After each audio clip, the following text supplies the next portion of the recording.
India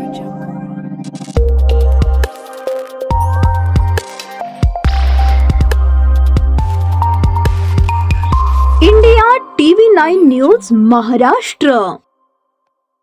Solapur महानगरपालिकेचे आयुक्त doctor Sachin ओंबस यांनी सलगर वस्ती आणि फ्री सेटलमेंट कॉलनीमध्ये थेट भेट देत मिळकत कर थक बाकीदारांवर कारवाईचे आदेश दिले।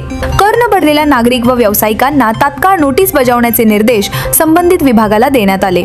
पाहणी दरम्यान आयुक्तांनी शाळा, दुकानं, मेडिकल्स यांच्याशी संवाद साधत कर भरण्याचे आवाहन केले।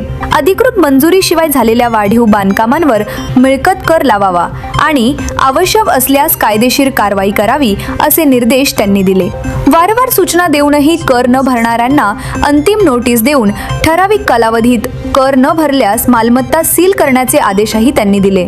महसूल वाढीसाठी व नागरी सेवांमध्ये अडथळा येऊ नये म्हणून वसुली मोहीम गतीने राबवली जात असून नागरिकांनी स्वयंप्रेरणेने कर भरावा असे आवाहनही आयुक्तांनी केले।